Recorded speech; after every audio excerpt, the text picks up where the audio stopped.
9 o'clock, so I have 9 o'clock? unmuted the room, so. Just got the email that Amber's not gonna be here. Kelsey told us. Yes, Okay. we were just informed. All right, so you are correct. My cell phone says 9 o'clock. Let you get to your other computer there. Oh, I can sit there, Kelsey. Sure.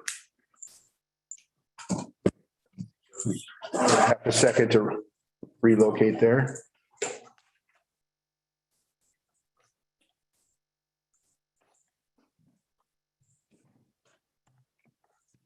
Okay, so this will officially call to order the Public Works Committee meeting for Tuesday, October 19th, 2021. So working down the agenda items, the first agenda items would be the approval of the minutes from Tuesday, September 21st, 2021. Do we have a motion on those minutes? Do we have a second? Okay, all in favor? Aye. Aye. And Just for clarification, was it with the second there? Okay, perfect, thank you. And we will note that we do have everybody here except for Amber. The next item on the agenda is public comment. I see the green icon up there for a phone, so I assume, Kelsey, that. Yep, we have Jan Siebert-Orman. Okay, Requested to give public comment this morning. Jan, can you hear us?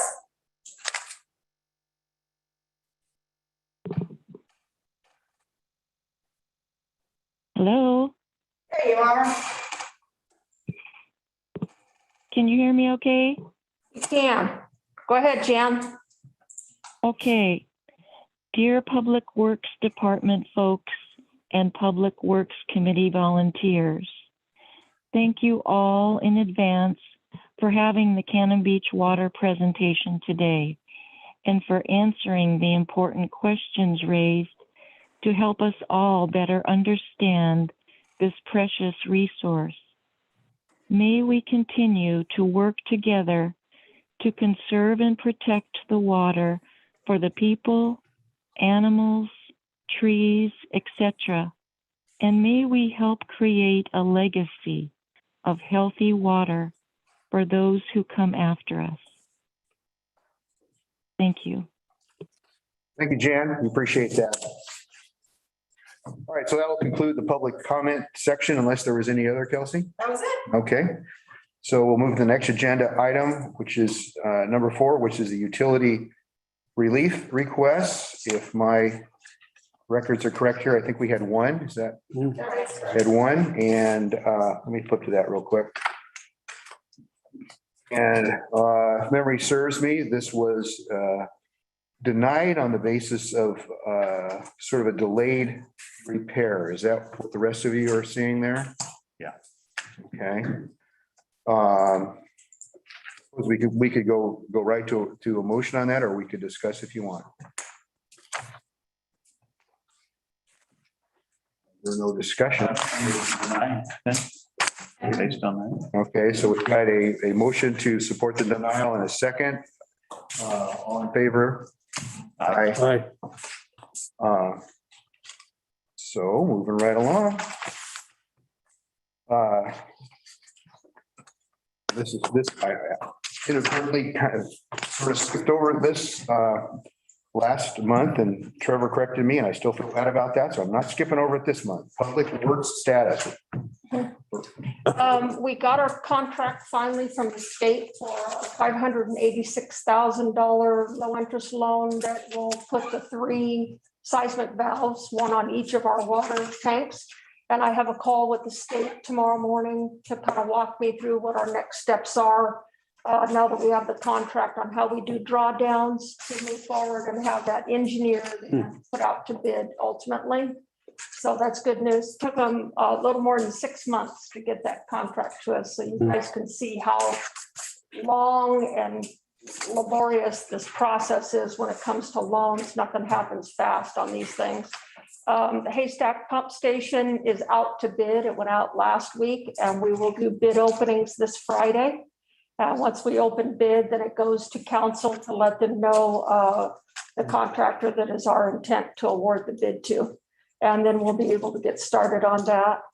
That project will probably complete by December 10th. It's going to start obviously in late October, early November. And then, but it will be done, before the holidays, Christmas, okay? If any of you heard the council presentation on the system development charges, that we have a consultant reviewing, some of our fees have not been updated since 1993, and this is for water, wastewater, and storm. The city never exercised the opportunity to include parks and roads in that. Roads mostly because we didn't have a formal transportation plan. But since Jeff is doing one, once that is completed, if the council adopts any of the ideas that come out of that, we would go back to this consultant and have them review those projects and see if we can include the roads in our system development charges. Parks, we use the Parks Master Plan, just like we used water and wastewater master plan for all the projects that the fees were based upon. And so they gave the presentation to council this past week, and the public meeting is December 7th. You guys might want to tune in to that. It is with the council and for the whole public.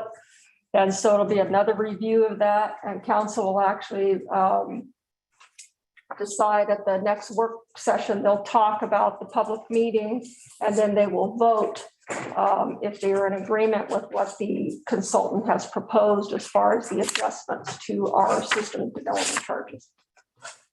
And that's pretty much it. We're still working on Matanuska. It's not quite ready to put out to bid yet, but we're getting close.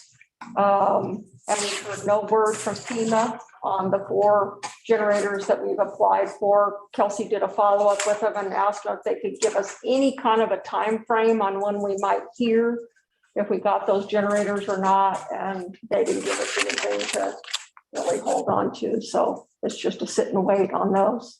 So we're hopeful. If you guys get an opportunity, drive down East Harrison, check out the overlay we did on that. And over on the last 3 cul-de-sacs over by the RV park, we overlaid. So all the cul-de-sacs. Great. It looks really good. Yeah, guys did a great job with it. So check it out. Yeah, we got a lot of positive feedback on those, and Pacific and Gogana, that project is all wrapped up. That road's been re-groomed and contoured for stormwater. So those projects ended. Mhm. Okay. All right, thank you very much. Any questions? Yeah, I just want to say thank you, Karen, thank you, Kelsey. You guys are amazing. You are absolutely right. Standing business is right there. So thank you. Are you talking about getting the loans and grants? Yeah. Oh, my gosh, yeah. I can't say that enough either. One more thing, Yes. meter module project, 98.9% done. What the guys have left now are the more complex meters. And there's just a handful of those, and they should be done with that by November 30th. Very good, very good. It was December 7th, is that correct? Yes. Mhm. All right, anything else? Okay, so the next agenda item is, we have Daniel here, Daniel Willard, Mhm. who is Welcome. welcome. Daniel. He is, I'm trying to think of the right word.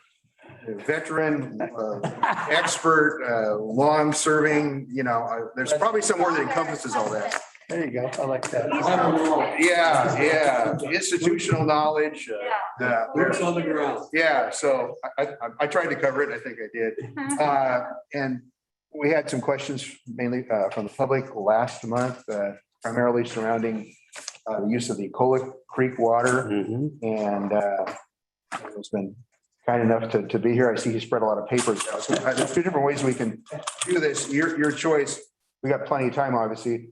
You can just start in, or we can guide you with questions. How did you want to go? Well, I'm welcome.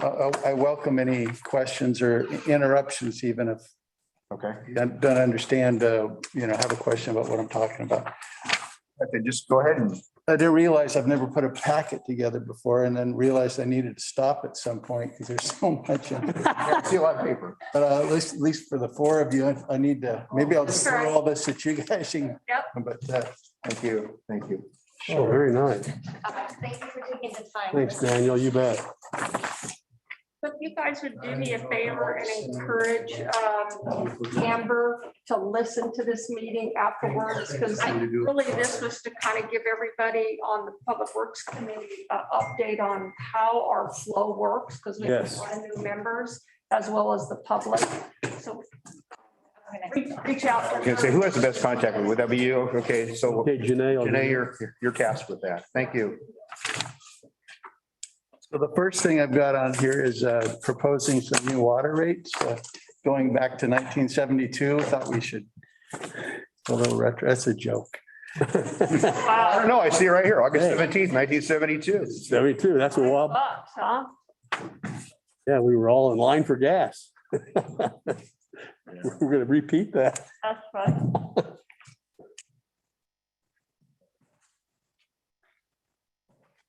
Actually, I can see that it'd be good if I had a PowerPoint at this, so everybody could see what we're looking at, but I don't. Well, we'll make sure this gets in an online packet. So when Kelsey posts everything, it'll be online for people to see. Okay. Great. So you're in good shape. Let's see. So you'll see in there that it's our drinking water in Cannon Beach is dependent on our rainfall. Our rainy season, if you look in, looks like you're looking at, Yeah, there's a chart here in blue in the back says inches of rain at Canopy. yeah, that's all good data. Gives you, we get 90 inches of rain a year in Cannon Beach, average, more in the west. I think of our drinking water as our aquifer. I think of it as a lake that in the summer, our lake's going to dropping, and as the rainy season starts, it starts picking up. Right now, because we haven't had steady rain, if we get half an inch a day or so for 2 weeks, you start seeing our aquifer rise up. But until we get that, starting in about June, May or June, our aquifer starts to drop 2.5 gallons a day, what we get from our mainspring, 2.5 gallons a day, so that every month we have less water, about 75 gallons less each month. And it's pretty consistent. Now, let's say that it quit raining and it doesn't, let's say it didn't rain till January. We would be hurting a little bit. Well, actually, we probably make it because the demand is also way down this time of year as opposed to your summer season. But the point is we're dependent on the rain. We don't have a large river or snow melt or anything like that. We just, when it rains and it rains steady, our aquifer in the hills, like I say, I think of it as an underground lake. The aquifer rises and fills. And as you can see, we get pretty consistent rain, and I expect we will. I hope we always do. We'd have to rethink things if for some reason that we didn't get rain, but let's see. Next thing I could mention is water rights, I suppose. And there's some, if you go back, you'll find it something that looks a little bit like, did you get one of these?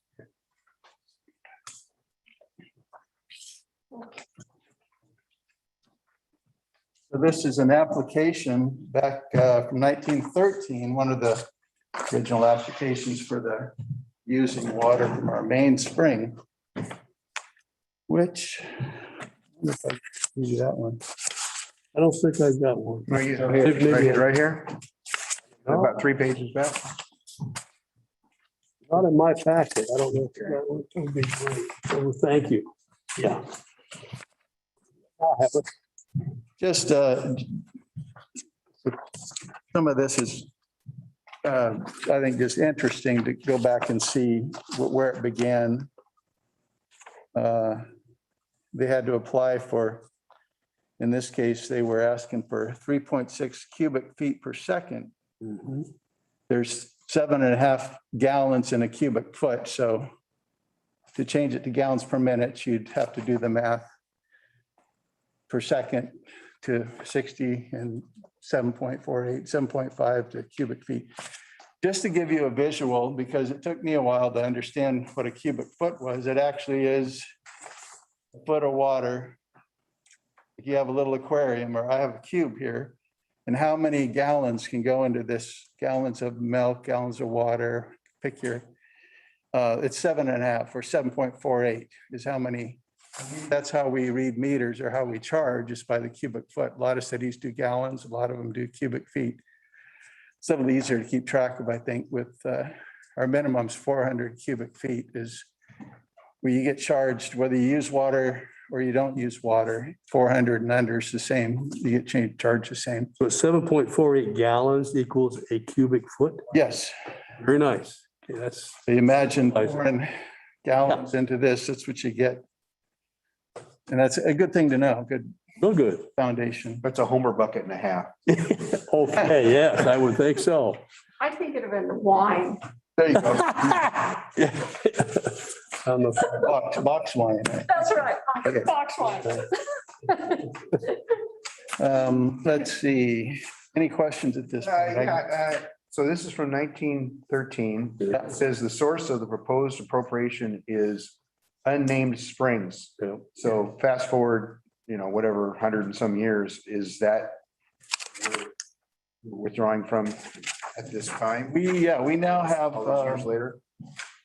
3 springs, the main spring, which that's called the main spring, and then the Howell after Don Howell, who came, the city acquired Don when they acquired the water system, Don Howell. And then Haskell was a friend and somebody who's supportive and helpful of the Candy Kitchen, Bruce's Candy Kitchen. He was the mayor, Haskell Spring. Okay, And that's, I don't think that includes. so we have 3 springs? Yes, 3 springs, and then which is groundwater, never sees daylight. And Okay, if it rains 6 inches in 6 hours, we don't see any increase in our turbidity because it's just slowly filters through the mountain. So it's it's the main spring, Haskell Spring, and what's the other? Howell. Howell, okay, very, Yeah, the lowest production is the Haskell Spring. That's about 30 gallons a minute. okay. So what Daniel has handed me here, and it looks like you want to make copies, there is 4 separate water certificates. Yeah. One for West Fork, one for Howell, one for Haskell, and one for Maine. Yeah. The certificate numbers, so.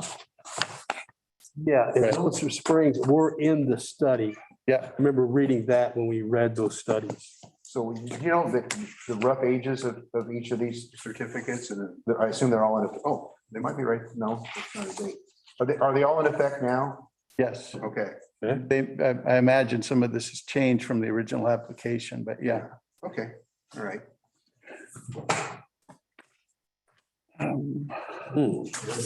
So let me know if this is jumping around too much. These are the springs water certificates. One of the main questions that came up from the public last month was the status of our water rights for withdrawal from. We just had them renewed last year. We actually had them perfected. We've only been working on a conditional permit for years, and we finally went through the process. And it's now perfected in that we don't have to apply to use water out of the creek anymore. That rate is 673. I was going to tell you 175. So you would, what we drew this summer, starting August 12th and ending September 12th, was 75 gallons a minute. So we saw at a certain point that our reservoirs weren't going to fill.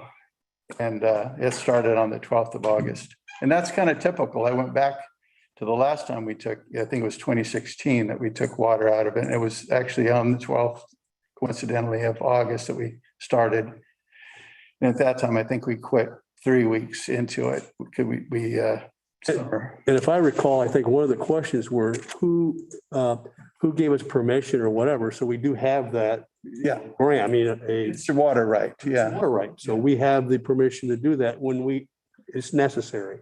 We're allowed to take 673 gallons per minute, Great, okay, 75. Yeah. yes, Shows how minimal we okay, from. wow. And for a month, for 1 month. Yeah, right.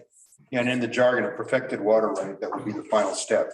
It's done. Yeah. Yeah. Any So- seasonal restrictions on that then? Or So one thing that did you ask me a question? I'm sorry. ask if there were any seasonal restrictions on that?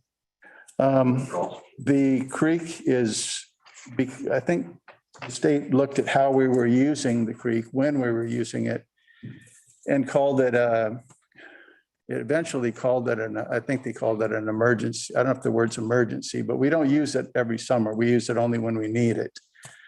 When we first put the slow sand filter in 1995, at the time, the thought was, well, it's there, let's exercise it, let's send creek water to town every year. And we did that for a few years. And then at some point, I guess I made the decision to, well, let's exercise the sand filter. If we're ready, if we need it, it's there, we can use it. And that could be from, you got to be ready for fire dangers or any kind of demand. What kind of demand might you have during the summer? Usually that's the time we use the creek is in the summer. I don't think we've ever used it in as early as June. I think it's been July, August, and September, the months that we use it. And the demand is up and our output is down.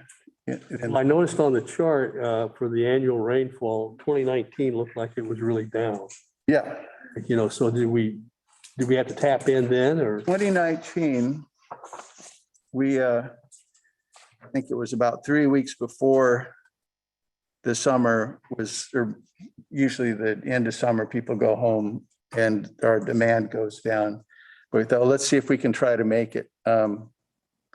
And after that experiment, I decided not to do that again because it took a month for us to recover, to bring our reservoirs back up again. We were down about 6 feet in our south tank. And anyway, I didn't At seem, least that exercise. after we did, gave you yeah. Bare minimum. Yeah. Oh, yeah, we had, but it got me thinking if there was an emergency, we could have started up, sent creek water to town and filled them up right away. But I decided it was not a good thing after it took almost a month to completely fill up our reservoirs again. But I feel very good that we're someone is watching it all the time. Yeah. Very good. Constantly Constantly. being monitored. we talked about sending the slow sand filter, the creek water to town 2 weeks before we did it. We had a discussion. Well, let's see if we can make it another couple of weeks. And we finally did. And so, I mean, we wait till the demand till we have to have it. So, and probably Walking from the springs down through our process till it comes out of their faucet in their home, just so that everybody that's Sure. listening on Zoom knows kind of what so. the flow is. And that was going to be exactly my question, but as part of that question, could you also, that was going to be exactly my question. We withdraw water from the springs and somehow that water gets into our system. And I don't know personally, does it go from there into the reservoirs directly? And how does that happen? And when you withdraw from the creek, this is my supplemental question, when you draw from the creek, is that any different than what happens in distributing and getting that spring water into use? Yeah, that's a good place to start is letting you know that 8 months out of the year, our water is just one spring, the main spring. The main spring can be, when it's all charged up at the base of there's really a base of a hill. Some of you have been up there. It's coming out at around 1,000 gallons a minute. I mean, I wish we had that in the summer. We just use our main spring all the time and wouldn't need the lower springs. But I'd say starting about June, since the rainy season has slowed down, also is the main spring it's down to about 500 gallons a minute 1st of June. And again, that 2.5 gallons a day is really consistent. The way it drops 2.5 gallons a day from that spring. So every month you're down about 75. So the end of summer, you can see that some years we make it and some we don't. One thing we have been doing and focusing on more intensely in the last 7 years or so is leak detection. We've had them come down and, I mean, we're capturing water. Again, I had all sorts of numbers and at some point I said, well, I got to quit. I got to quit because it's going to stack like this, but it was I might have it here though, but acre, maybe I won't, but the point is that you could see on this chart that going back about 15 years that we're actually doing better in the last 5 years than we did in the previous 10. We're using less water than we were back then. And we've captured, after our main push with leak detection, we captured over 100 gallons a minute in fixing leaks, finding, you know, most of them were small, like a gallon here, a gallon there. We had a couple that were around 20 gallons a minute. But anyway, it's just an ongoing thing, fixing leaks. We probably fixed 5 leaks this month. Yeah, in fact, we had a big one on Friday. We fixed 2 yesterday and Good. And it's just a matter of finding What we're leaks. talking about is our lost water number that we track Yes. monthly. Yeah. And what contributes to that is not just leaks in town, but when the team does e-factoring work and they're pulling water from hydrants and whatnot, the fire department does training. And so we track all that. They'll run reports for me and tell me approximately the gallons per minute or how many gallons they used on different jobs like that. So I have that monthly number that I compile that tells me what part of that total loss number is that activity. It's very small. Yeah, it's very, very good. And that, Daniel says where we really gained some traction on getting that number down was when we had the leak detection and Yes, that would be amazing. and the ion water, it helps. ion water was the other capital investment that the city made. Correct, that's great. Customers know they don't have to wait 30 days before they know. So to answer in a simple form, this is how I look at what you were asking, Doug. It's the simple way, how does it go from the springs to your faucet? Yes. Look at it like this, the 8 months out of the year that we're using the main spring, it goes from the springs to the treatment plant just for chlorination. Okay. Not the sand filters, just for chlorination. It gets chlorinated, goes to the main reservoir, and then from the main reservoir, it's dispersed throughout the community. Okay. This north end of town, it's got to be pumped up to the north tank, but the Tolovana tank is filled by pressure from the main reservoir.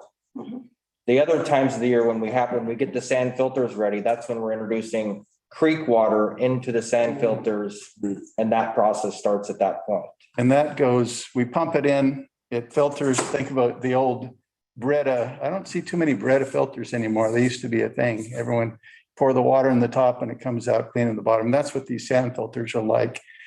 Only we pump them into the filters, we start them up, start cleaning them in May, and then start seasoning in June, the filters. But it just goes into the filters and right back to the creek. So that generally is how it is in the summer when we're using it. And we don't use the sand filters except in July, August, September. Those are the months that we have been using them. And about how much elapsed time from when you tap it going in, chlorination, sand, all that to the faucet? About how long It's is on it? demand. I mean, that's what it depends on. So I can't tell you, it's not like a pump station where I can. Or does it, it's not like, 2 days or, okay.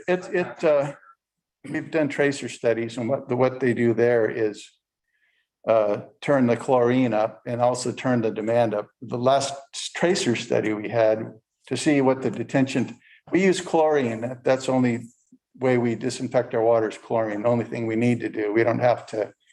A lot of cities work hard trying to get rid of the sediment in their water different ways, or trying to hard water minerals, trying to deal with that and soften their water up. But we don't have to do that. We've got soft water in Cannon Beach. Okay, just so make sure I understand, we have the springs. Yep. And we're going to vary our uses of the springs. So we get our main spring that will, do yeoman work, we'll say. Yeah. Then you might have to go to a different spring. And the water gets withdrawn from those springs, gets sent to some sort of chlorination facility. I need to get up there and look. To the water treatment plant. The water treatment plant, and then out into the distribution system and the tanks and so forth. Goes Okay, into the tanks, got that.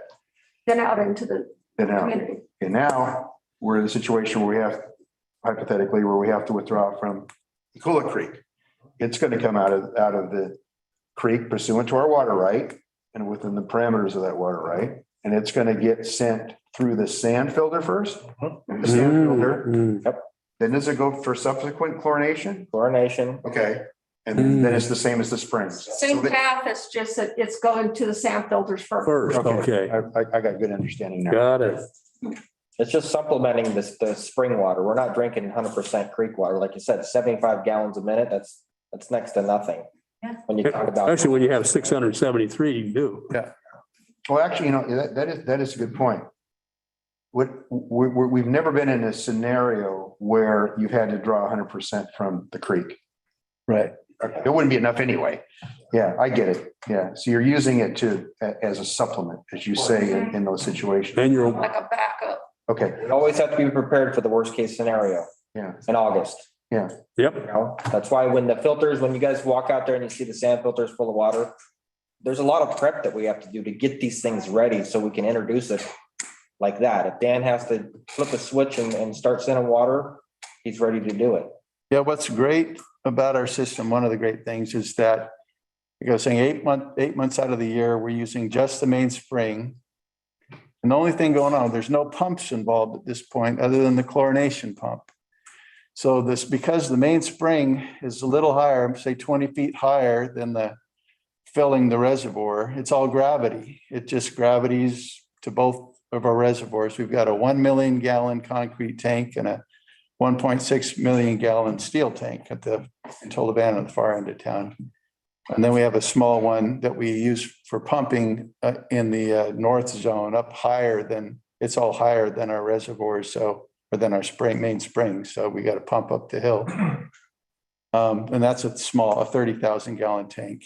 So we have a little over 2.5 million gallons when we're full, which is most of the time we're full. We're very lucky with that. So we're just utilizing gravity 8 months out of the year. There's no pumps pushing water, sending water. Yeah. There's a minute pumps, but not, we're not wasting a ton of energy out there to produce water. So what changes is usually happens, we usually introduce the other two springs. I don't know if I said that, I might have, that the Howell Springs about 150 gallons a minute. Haskell was 30. And our main can vary 1,000 okay, into summer, okay. 325, something like that or less. So what drives us to introduce because most of the year it's gravity into town and all we're doing is sending chlorine. The chlorine where it's injected is out, there's a fire hydrant out there, and that's actually where it gets injected, is out in the road there. Then it's got about a couple hours of detention time where the chlorine can interact with it before it gets to the first user. So you were asking how long, I'd say at least 2 hours minimum, and probably longer than that, depending on how much water is being used. So Daniel, what triggers us to go from Maine to using Haskell, and how is it just demand? What triggers those other two springs to come into this? Yeah, it is demand, and usually happens around the 4th of July weekend. That's when we go, well, we need more water. So at that point, we turn on pumps. The water doesn't just go from the main spring down the road and into to the reservoir, but it goes into the plant. That's the first. Usually it's not going in the plant, it just goes down the road and just gravity into town. Goes in the plant, there's a clear well in the bottom, which is a 10,000 gallon tank. It goes in there, I've got 3 pumps. And the reason we need the pumps is, I was going to give you another map, was it shows elevation. You got your main spring here, and then there's a second spring and a third spring. If you don't turn on the pumps, this main spring comes out the lower springs. It actually floods out the same pipe, just think of a pipe with a Y or a T in it. And there's no check valve or anyway, there's nothing to keep it from the mainspring from flooding through the lower springs. So that's what's going on. If we pump, then it pulls the head of that down below the smaller springs, and you don't have that problem of it, the main spring going out the lower springs. But so that's the way we use our pumps is when we need them. It's right about the 4th of July weekend. Okay, 4th of July. So no, I've got a lot more of an understanding in the last 20 minutes than I probably had for years, which is great. I think I've got a good visual of how it works. And the question is, and this came up from the public last month, was basically the question is, what are the priorities of the use of using the withdrawals from Elk Creek? And who makes that decision? Yeah. And now that I understand it, I think the concern might have been, do we withdraw from the creek for a specific purpose and send it for that specific purpose? For example, irrigating the city park. And my understanding, now that I really get it, is it's mixed in with the whole. So it's whatever the priorities for the whole system is, the Elk Creek water is on for the ride. Yeah. It's Okay. that's not an individual act, in other words. Okay. And Yeah, it's void that we have. Right. It's a safety net. yeah, it's demand driven. I think this might be the 3rd time in the last 10 years that I've sent water to town. I try not to. I mean, it's great water. Sand filters, you can't do much better than a slow sand filter. There's rapid sand. It's a whole different thing, but there's different types of sand filters. We've got a good one. It goes back a lot of years. And I got a quick question and a comment. You mentioned you fixed, was it 3 or 4 leaks a month? Are those ones that you happen on, or is that part of a LDAR system? Well, I'd say we happen on a lot of them. When we're doing leak detection, then we go back and all the ones that you find, because they listen at hydrants, valves, services at the water meters, and they can hear where the leaks are, and they can find them there. So we have a regular LDAR system in place then, LDAR? leak detection and repair. We do. Yeah. I've not heard that acronym, but yeah. And the comment is that's the reason that our water tastes like chlorine during the summer, is because you've got 2 options with any chemicals that you use. One is time, and one is the amount of chemicals that you use too. So if you have a longer hold time, you use less chemicals. Shorter hold time, you use more chemicals. So when we're using more and the time between the chlorine injection and the faucet is less, and of course it's going to take 2 hours. Yeah. And we, whole time, and your water will taste a little more like chlorine. And we keep, it's actually kind of interesting about the taste, but we keep our chlorine at 0.5 year round, and it's the water that we send to town, it doesn't, because it is so clean, we don't have to change our chlorine. When we're using creek water, we don't have to do that. Good. But what I was going to say though, is it's interesting in that in a lot of cities, when people complain about chlorine taste, they turn up the chlorine, because when it drops below, there's kind of a break point where you can smell it and taste it. Say, oh, okay, we'll turn it up a little, and then you don't notice the chlorine. And I agree. I don't think, I mean, I drink regular tap water and I have never noticed Me neither. chlorine. this year hasn't been, I haven't noticed it at all this year. Last year I did. Yeah. In fact, we brag on it. Yeah. Yeah. And I was glad to know we have soft water. Yeah. I didn't know that. That's good. And that just means minerals. There's not calcium carbonate. That's kind of one of the main ones. My shower doors, thank you. Yeah. Oh, yes. That's better than Central Oregon. But correct me if I'm wrong, Dan, we use the minimal amount of chlorine just so we have that residual at the very end of the line, the consistency. No, that's right. They would like us to have a minimum of 0.2 parts per million at any place in town. For years, there was no maximum limit. You could put, right now, the maximum is 4.0 parts per million, which I think the most, I started working with the city in 81, and then Don kept it at 1.1 part per million, 1.0. And at that time, at the end of the summer, they were actually pumping directly out of the creek and sending it to town, just turn the chlorine up. I'd never heard any problems from that, like crawdads or. Yeah, yeah. That was 95 that we put the slow sand filter in, so. That's outstanding. Trying to think of other, I think what I pulled out of this is that we basically have a guardian. someone watching this daily. But we do. So, I mean, it's being managed, I think, quite well. Yeah, I'd love to show you our SCADA system. Supervisory control and data acquisition. It's a common term, but ours is something that if I can look at my phone, and if I get a call in the middle of the night and I can analyze, just click on, well, what's going on here? Oh, I can address that in the morning. It's nothing that's major or important like that, but it's nice to be able to monitor. Well, at one point before we got our SCADA, we had trouble with an atmospheric valve in the north zone. I'd go up there almost every day because I didn't know where the level was. I couldn't tell. Sometimes I wouldn't have to climb up there because you could see the condensation on the side of the tank, but that's otherwise. The one time I climbed up there, it was 8 feet low, and it's frustrating when you can't get the valve, atmospheric valve to work right. SCADA turns the pumps on and off. It knows the level all the time, drops 2.5 feet, turns it back on, shuts off. That's one of the many things that we like about it. I mean, there's a lot of things that we've done in the water department that are beneficial, like make sure you make copies and tell your friends about our ion water. Oh, yeah. That's a big one. We're up to, out of our 1,800 meters in town, we're about 515 people are signed up for ion water. And getting more every day. I had a call from a gentleman on Forest Lawn yesterday, and he says, well, there's no way I could have used this water. My irrigation system's been turned off. And Daryl talked to him at 9 o'clock. I don't think he's still over there, but he couldn't he said, well, something's wrong with your meter.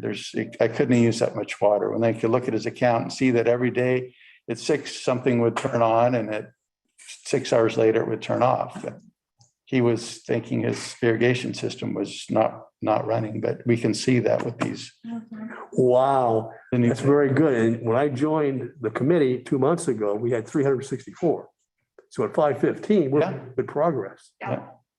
And we got 1,300 to go, but That's right. that's good. And we can always, we've got less than 25 to go. It's mostly the big compound meters and things that need Yeah. to redo some plumbing, but we're about there. Did that make sense? Sorry, I just want to talk about the sand filters one more time. Does that make sense that what we have in the sand filters, whatever we don't use, goes back to the creek? That's fantastic. And that's most of the time that we're using it different. So when they're prepping the filters and everything else, it's getting filtered and put right back into the creek. Yeah. That was a question that came up Right, last. right.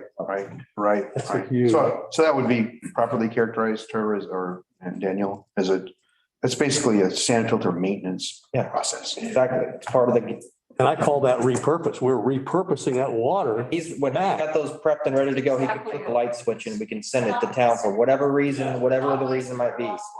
We're not wasting water. I mean, I think the biggest number here that spoke to me was what our water rights allow us and what we're actively doing. That's incredible. 673 to That really 75. shows you Okay. Conservation level, Every All I'm worried building. about is if they see we're not using it, they'll. Yeah, not that we have Not to. really, but. Well, it's a good thing about getting it perfected, they've studied it, looked at everything. Sure, it's like your For the future. skater, whatever that is. You now have an automatic adjustment. It's keeping the level. Yeah. Things like that are tremendous enhancements. Yeah, Having a perfected water right is a big deal. And another question that was asked, that was a hot topic, is who makes the decision? Yeah. You're looking at the gentleman. You doggone right. Since has 40. He's monitoring it. 1981. I mean, I trust this guy. He is our subject matter expert. He's a system on legs. There you go. Yeah, Love it. and we know where he lives if he ever decides. Yeah, you have to move. You gotta be a mentor, somebody. You gotta have a backup. Shave and change your name, Yeah. We put a lien on his property so he can't leave. Absolutely. I've got to keep working. Cannon Beach is an expensive place to live. Yes. I should have paid it off years ago, but still working on it. Dan, I just want to say thank you for taking the time and Oh, yes. explain this to us. You That bet. makes a lot of sense. And yeah, so thank you. We'll try to get some of this posted online that also, just some of it was just interesting and trivial, like this 1972. Do you guys know Proposed where to see meter these rates. monthly? No, I don't. They're all on the city's website. It's on our website. Link online. Okay, very They're under the quick. We'll send you the link so you can get right to it. great. But it's kind of interesting to watch it when you hear people out in the community say, oh, way down in rainfall, way down. And I go to Daniel's chart and it's like, huh. Now, I don't know if they're talking the entire state or if they're just talking. Here's what I found since I came here a couple of years ago. It rains a lot at night. Yeah, So if it just happens to do that, then you don't think it's raining a lot. yeah, exactly. Sleeping. Yeah. So another That's right. hot topic that came about was the fish and wildlife of us pulling from the creek. Do you want to explain, Dan, of where the pipe is located, where we draw from and Oh, that's right. how? Yeah, it's near the plant. It's just east of the plant. Just right there. There's a gabion. When it was put in, big gabions are big baskets full of rocks. And they stack them, they're square and they stack them up on the edge of the creek. And that's where they have their intake. In this case, you don't see them because it's it's in a bend in the creek. And I think it was about the third year in, there was so much activity from the river that they armored it with some big boulders so that it wouldn't take the gabions out. But they're big filter baskets, basically. Actually, you see gabions on Second Street as you're walking toward they use them as a wall. I won't bring it up because you don't hear that word very often, but it's just a wire basket full of rocks. In that case, they use it to filter the water, but Daniel, when did they put that in? it was in 95 when they talking about that was the slow sand filter. Okay. Yeah. Talk to your friends about ion water. Yes. Get signed up if you're not. It's easy process. You can use your phone. There's a couple of those QR. Yeah, it's an excellent system. And just out of curiosity, you may not know, but the relief that we denied this morning because of a repair has that leak or repair been done? I don't know that. I know Daryl usually is in the field talking to those people. Because it's good, somebody has a repair that they knew about and delayed it, that's one thing. If you don't know about it, then, or like the fellow that has irrigation going on, he doesn't know. Yeah. But And before ion water, maybe 30 days before you know you have a leak, and that can Oh, do yeah. substantial damage inside somebody's house, especially if it's a leak in the walls or in your hardwood floors. 30 days is long. outstanding system. But what's nice about it is something that Cannon Beach is different in that I'd say half the town doesn't live here year round. So people will typically, the last person out will use the toilet, flush the toilet, they're locking up and they're out and they're gone. And the flapper at the bottom of the tank is up. The chain catches it or it just stays up and it runs till the next time somebody comes and use the toilet. And people go, well, nobody was there for the last 2 weeks. There's no way we could have used that kind of water. And of course, this with ion water, you can see when it started leaking, there's really not a lot of discussion when you can show them this is when Or like I said too, as a property manager, for a couple of months, I filled in, but even some of these people have an outside shower. Right. Yeah. And for the beach, and a little kid can just, accidentally turn it on Yeah. and they leave and it's just running. Yeah. So it's a great system. Another question that came about, sorry, I'm going. No, go ahead, Trevor. Go ahead, Trevor. Go ahead. Hot topics. Somebody had mentioned that Kirk had mentioned that he was watering the park from water from the creek. It's not true because like we just explained, it all gets introduced, to supplement each other. The conversation, because Dan talks with, we all, Public Works, we all talk together and get a game plan of what's going on. At that time, Dan had just told Kirk to hold off watering the park until we get the filters ready, just in case. That was the discussion And there was rain coming at that time too. Nice. but we're not pulling creek water to water our parks or supply drinking fountain water. It's all gets introduced in the same system. very nice to solve those third party. To kind of get around and. Thank you, Trevor, for making sure we cover everything. I had a question. I know the answer, but I'm still gonna ask you. The ion water, which we're heralding as a great system, and it is in terms of leak detection and so forth. And I'm kind of getting to the conservation and but customer knowledge and examples you gave. The bottom line on ion water, though, seems like there is a customer responsibility for monitoring. Once you can't just install it and say, okay, or install the software and say, okay, it's up to the customer to look at it. I assume that somewhere in City Hall, there's not this big master dashboard, monitoring everybody's meters and so forth that would light up and say, leak. 28 has a big huge. So it's not, Right, it's up- but it's in our monthly Really report. could do that with SCADA. We get a leak detection. Well, there Right. kind of is that. Okay. That you can set up leak alerts so that even now with our drive-by system, we pick up reads half a block away, or we have until now we're actually out there in the cloud. You could set up a leak alert and it would let you, we've been actually done that for the last 16, 17 years. It's just that we only read meters once a month. Now they're being read and collecting data every 15 minutes. So yeah, once a month, we'd let them know. It would actually show up on their bill and say, you may have a leak. Yes. And that's been that way a long time. That's still a month. But now they can set it up for what the rate is. Alert me, it'll send you a text, it'll, let you know. But by me, you mean the customer. Yeah. The customer has to follow up. Well, Yeah. you'd have to set up a leak alert. Right, But once you set, It's one of the third options when you're setting up. right. No, I think it's It'd great. be crazy if you bypass that. I don't even know. in other words, okay, going on to what Doug said. Yeah. Once you set it up, do all three things, and that is set up your leak alert. Yeah. Now you got an automatic, hey, Mhm. Yeah, raise a red flag. Take me, for instance, this happened to me. I didn't look at my ion water for about a month. Okay. During that month span, I did receive an email from it and I'm like, oh, what's this?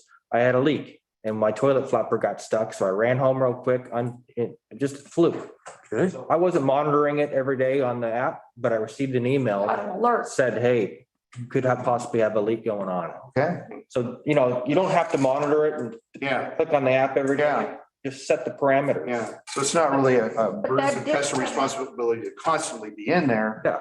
It's really, and when we coach people, setting up that leak alert is, But that is one of the things that council did ask me when I was trying to pitch this project to them and get approval for funding. I think it was Councilman Ogilvy said for the handful of people in Cannon Beach that we know are not tech savvy, is the city still going to support them by doing what the water team has done for years? And that's to call people when they see that they're on the leak list, And Daryl still does that. He still makes that call. He knows most everybody in town. But the idea is to encourage them to do it. And so for the folks that are elder, that are not tech savvy, they may have a family member that can at least get it set up. They're most likely the ones paying their bills and stuff like that. Yeah. And they can have the alert sent to them. And so it's pretty flexible, I think what Daniel said to the second home owners, are the Mhm. ones I think that are most vulnerable because they're not here Right, at all. So if they're being alerted, then there's someone that can actually come over and look at it yeah. while they're At going. minimum, we'd love the second homeowners to all be signed up. And we're hoping that That'd be great. vacation rental companies will help. And Daryl's been working with a lot of those vacation rental companies to encourage their clients to please get set up. If nothing else, just to get the leak alert for them. If they don't Fantastic. want to look at it, that's fine. But just at least get set up for There's that. probably about a half a dozen real major ones here, and it would be something that I would be interested. Mhm.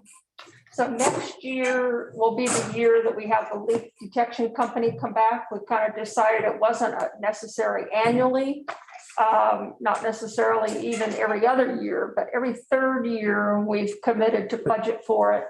and bring them in to do a complete town sweep like they did before. So it'll be really interesting to compare next year's findings. Excellent. What we've had in the previous two visits from them. Yeah, some of our worst leaks that you don't see because they don't surface is they'll be on top of a culvert or by a catch basin.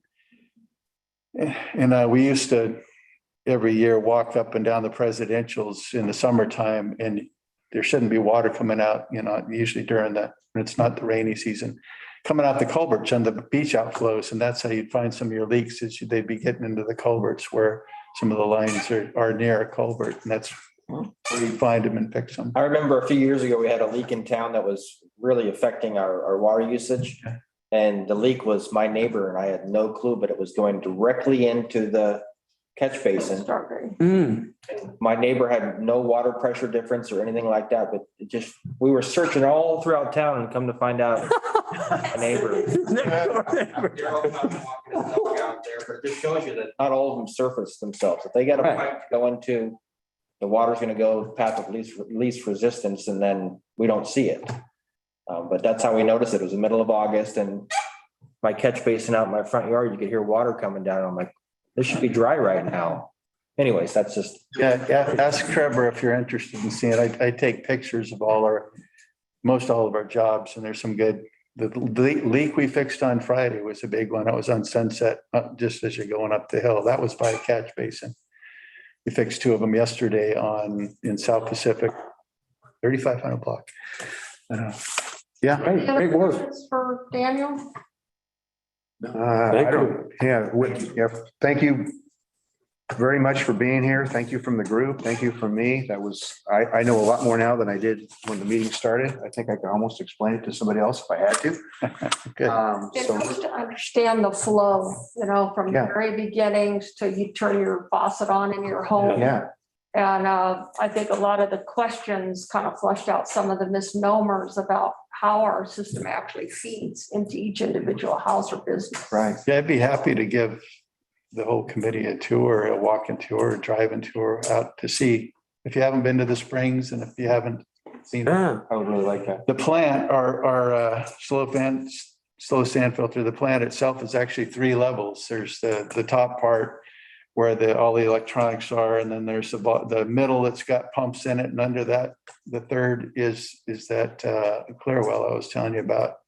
That most of the year the clear well is empty. There's nothing in it because we don't need it. We don't need to pump. But from what is it, about the 1st of July, we pump.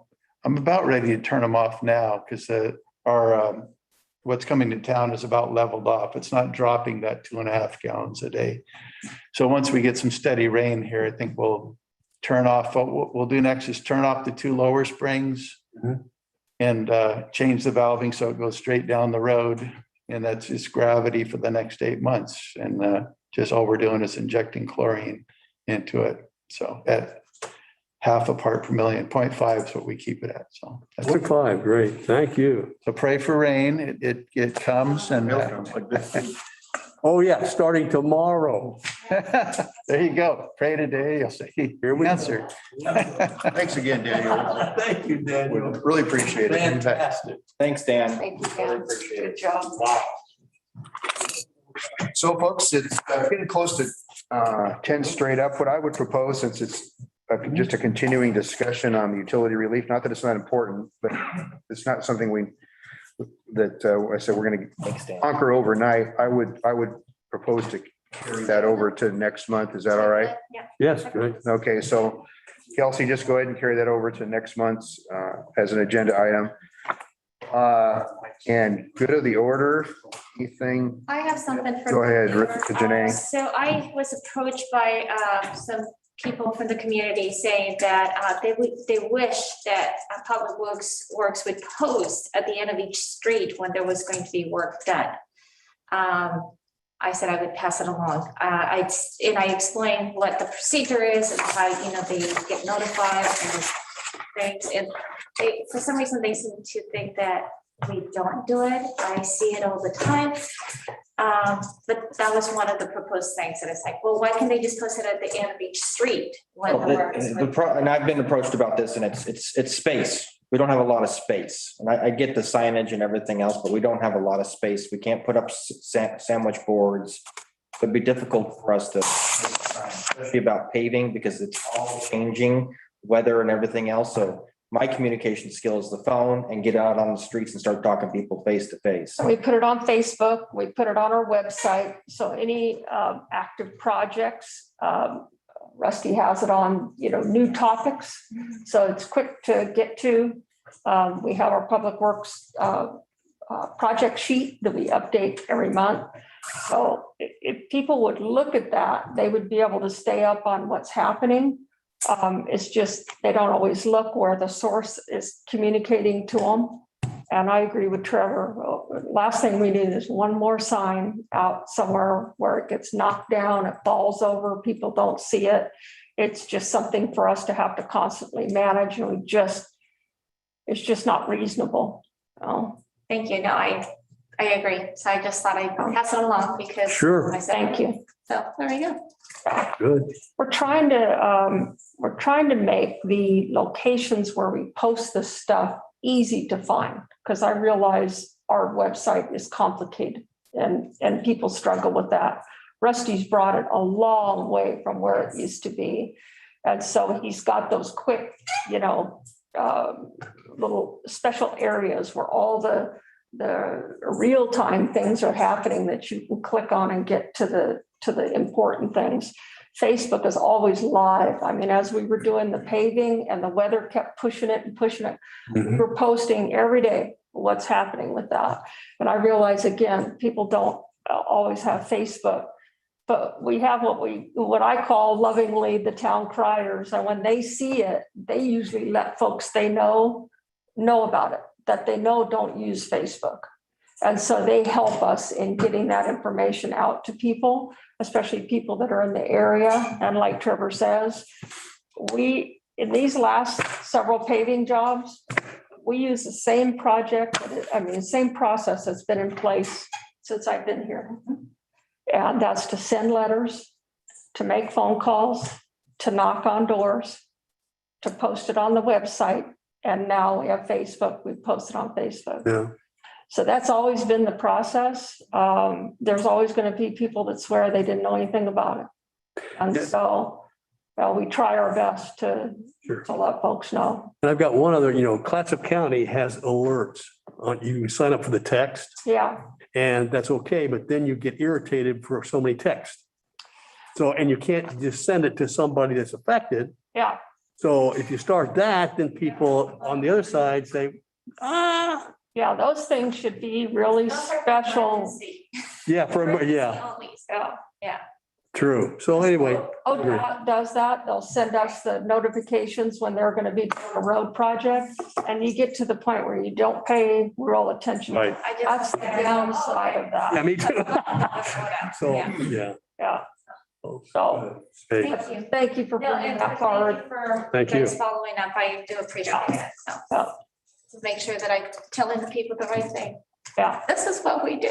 Yeah. You did that. All right, we're still in good of the order. Anything else? Going, Blood drive, November. okay, blood 14th. drive. Just so you know, the Chamber of Commerce, sign up. Very good. You said it's at the Chamber of Commerce building, okay? Yep. You said Chamber of Commerce, what? Sorry, Bill. Chamber of Commerce blood drive, November 16th. Okay. Sorry, thank you, correction. Got it straight now? Location is, Chamber of Commerce. okay, by the park, okay. Yes. All right, think we're there. Don't say yet. If Okay. you hear anything about the ballot box, Yes. there was an issue where the county didn't have it unlocked properly. And somebody knocked on the door Friday and made us aware of that. We reported it right away to the county. They're up in Astoria. They drove down, unlocked it, and gave us a set of keys. So if that ever happens, the city can deal with it. Prior to that, we had no way to deal with it. So I got a lot of messages over the weekend of people saying they weren't able to get their ballots in. So if you hear anything about it, say, It's been fixed. aware of it. We reported it Friday. Astoria came down and locked it properly. Don't you? And so it was all handled. You can drop. Okay? Very good. Okay, Thank you. All right, oh, there, Bruce, yes, sir. In the interest of full disclosure, Karen, I was here Saturday or Sunday, and Karen came in and she told me about this, and we were concerned because some people said they'd force their ballots in, the box frame. They forced them in the edges.